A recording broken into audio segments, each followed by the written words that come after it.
Thanks very much for joining me for today's conversation. Today, I am joined by Louise Ferguson, who runs the Larder Food Bank in East Belfast. Hi, Louise.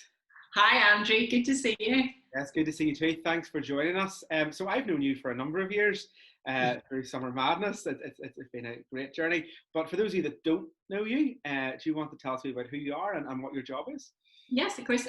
My name is Louise Ferguson, and my job title is Community Coordinator.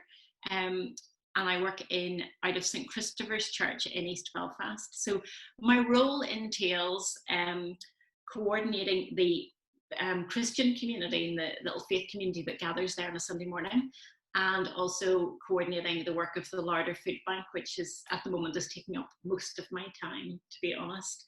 I'm married to Andrew, and I have 3 grown-up children. So Jack is nearly 21, Molly is 19, and Kate is nearly 18. So yeah, nearly 5 adults in the house now. I'm sure that has been fun over lockdown. Glad to have somebody on that works in the best place in the world, East Belfast. Lots of people in church know that that's where I'm from and that's where my heart lies a wee bit. So yeah, it's great. So obviously you're organising a community there, a faith community. But do you want to tell us a wee bit about your own faith background?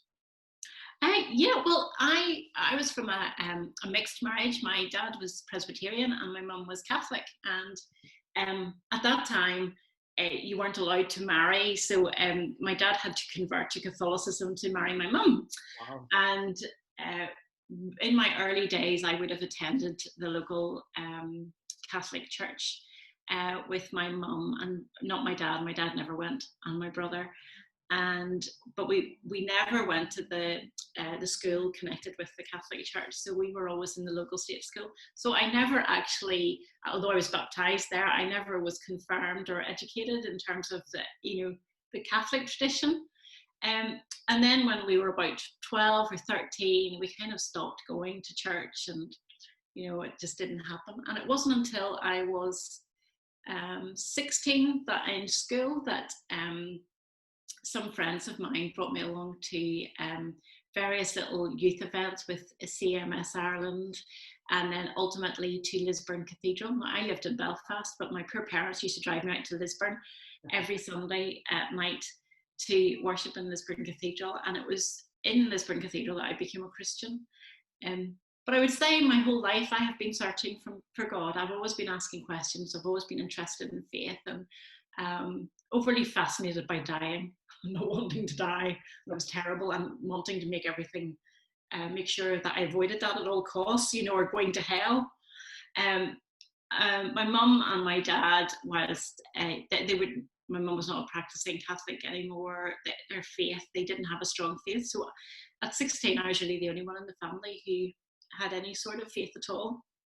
And it's been through the good teaching I got at Lisburn Cathedral at that time, and my Summer Madness.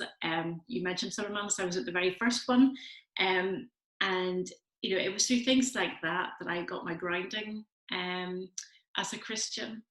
And I have been to various churches in my time. I started out Lisburn Cathedral, and then I went to St Clement's in East Belfast, because that's where my husband belonged, and the pair of us attended there. And it was a very sort of coming from Lisburn Cathedral, which was quite a charismatic, lively, big church, to St Clement's, which is a wee tiny church in East Belfast with an elderly congregation, was quite a shock. But I loved it. And then we moved from East Belfast and moved out to a little place in Canallan, which is somewhere between Dromore and Dromara. Probably never even heard of that. And it was there that we joined Dromore Cathedral, and we're part of the church there. And the rector there, Stephen Laurie, gave me loads of opportunities to get involved and to be involved in leadership there and do things. And and then I would say there was one moment, I then actually explored ordination. You're getting more than you bargained for, Andrew, here. My whole life story. Started to explore ordination, and whilst I was exploring ordination, I went to visit Adrian McCartney's church over in Money Ray, because they were meeting they were a fresh expression of church, and I wanted to explore that a wee bit more. And I basically went there, and then I never left. And when I moved with Adrian and the guys from Money Ray down into East Belfast, the whole church moved down there to St Christopher's to help out in that area. And when Adrian then moved on back into full-time sort of traditional ministry, I took over from him in St Christopher's. In terms of my faith, I think my faith has certainly grown. I was very involved in the charismatic at the time, and they called it the Toronto Blessing, which was a very Holy Spirit. There was lots of strange manifestations of the Holy Spirit coming, and I was involved in that, and always had that little sort of charismatic heart, like to get the hands in the air and to pray and all of that. But never quite gelled. There was always something holding me back, never quite fitted with where I was. And over the last few years, I've become much more accepting of a faith that is not quite as black and white as I thought it was. I'm open to hearing or asking lots of questions and to exploring faith, and feel the freedom to be able to do that. So yeah, I mean, really, in terms of my faith, I feel my faith is incredibly strong at the moment. It's probably the strongest it's ever been, but maybe doesn't look quite as bright and shiny as it once did. So yeah. Does that make any sense? Yeah. So obviously COVID will have had a massive impact on your work with the food bank, especially, and probably with the church community as well. So how has that looked for you guys, and how has you talking about your faith, or how has your faith then encouraged you to keep going through this time? Yeah, well, yeah, certainly from about the second week in March, we noticed a big rise in people using the food bank, and we normally would have dealt with about 50 households a week in terms of passing out food parcels, but since COVID, we now are up to 150. And we've had to change everything, the whole way we functioned. People used to be able to come into the building and select food off the shelves.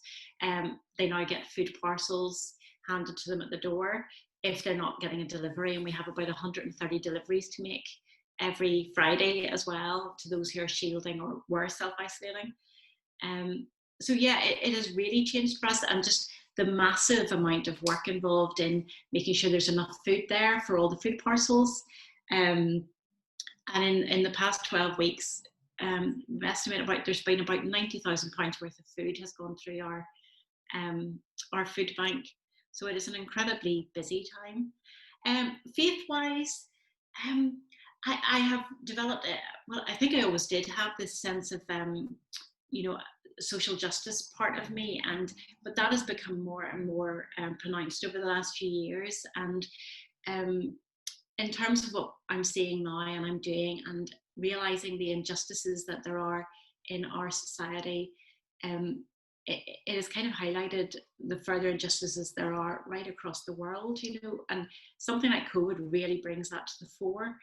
And I think that passion for justice has really fired up. So whilst I'm handing out food parcels and trying to alleviate and help a little bit, there's so much more has been going on about the passion rising in terms of, do you know what, I've now had enough, and I'm not going to be quiet anymore, and I'm going to kick up a stink now about injustice. I mean, I'm even writing to my MPs, which is unheard of, and emailing them probably every other day, telling them what I'm disgusted about or what I think they need to fix. And I'm trying to get the community that we are part of to really engage with social action. And it's time we change the world. It's not good enough the way it is. No, and those figures are crazy. Like, they're really massive. That's huge. 200% increase, something. Yeah. So gosh, okay. So if there's people out there that are watching that are maybe thinking, oh, well, my local food bank's getting loads because my local shop and my local butcher and all are donating, would you still encourage them to donate and to do that? Oh, absolutely, for all sorts of reasons. they're probably not getting as much as you think, and if the demand is there, that food goes out as quickly as it comes in. But the second reason I would really encourage you to go and actually leave, food at your food bank is just the sense of encouragement and engagement with the community, and the sense of, we always believe in the Larder that there is enough when we all share. And so that attitude of sharing amongst ourselves in East Belfast. So we now have streets that have kind of galvanised themselves into collecting food, and then one of the neighbours will bring it down each week and deliver it to us. And the sense of being able to meet with them and share stories with them about what's happening and hearing what they've done to find the food, it just creates such an encouraging picture of neighbours caring for neighbours. They may not be on exactly the same street, but they're not far away from each other, certainly in East Belfast. It's great work, and it's been brilliant. I've been up to see a few of the guys from the food bank where we are and stuff, and it's been really, really good. So the other thing we've been asking people on these is, do you have a word of encouragement or something you would like to say to our young people? It's over to you. Oh gosh. Do you know what I think I would have wanted to know, and this is what I wanted to share with you, what I would have wanted to know when I was a young person was the importance of this book here, and for two things. One, as a devotional thing. One, for just you to sit and read and to maybe hear God speaking to you personally, okay, and being able to absorb that. And that's great. But the second thing I would really want you to know is, do you know what? You can ask questions about this book. And I would really encourage you to ask those questions. And I don't care how scary those questions might be. I think it's good for us to really battle and discuss them and challenge them and dig deep. Because you see, when you dig deep into this, it stands up. It absolutely stands up. But I don't believe, if we believe that this, everything written in here, we just do, we still have slavery. Okay, but someone along the line thought, do you know what? Even though Paul talked about slaves, and it was all in the New Testament, and there was no sense of it's wrong. Somebody at some point thought, this doesn't fit with my faith, and so they had to dig deep, and they had to discuss, and they had to argue, and they had to think, what would God say in response to that? And so now we say we no longer have slavery, and obviously there are issues out there right now, but we know it's wrong.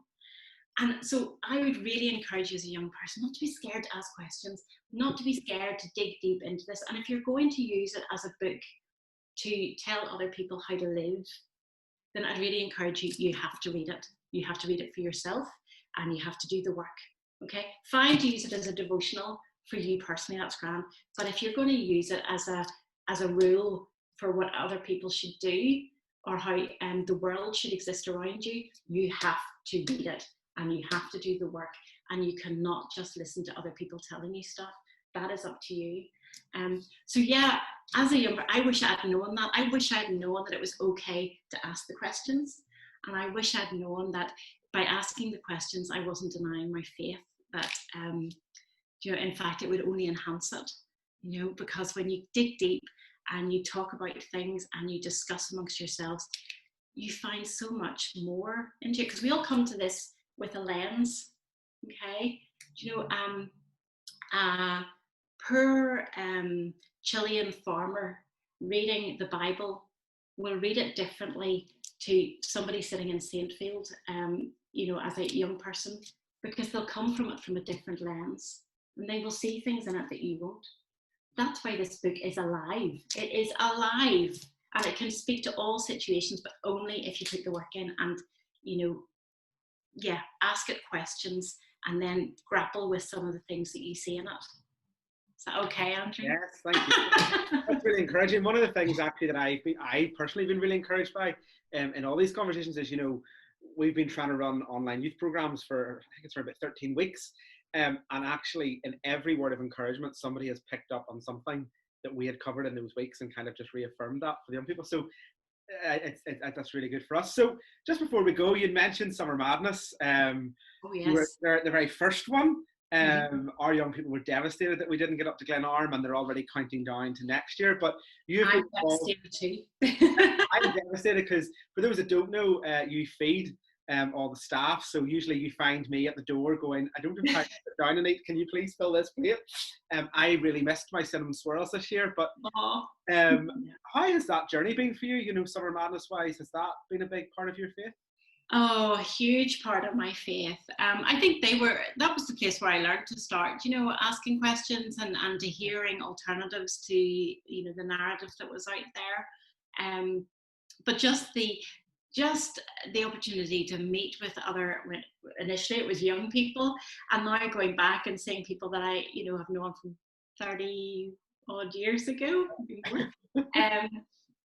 It is just such a wonderful part of my journey as a Christian, and as you say, like we go up and we feed the staff there, but like it is literally the highlight of our year, for us as a family, because we all go as a family, and for us as a small community of faith. The friendships that are forged in that weekend, with the late nights and the early mornings and the hard work, you just can't replicate that at any other time, and the conversations that can be had, and it's just, and serving in that way. And I think that's something we forget, serving, well, maybe this is just me, but I feel closest to God when I'm serving with others, and I feel closest to others when I'm serving with them. That's where I build my, my faith and my connection.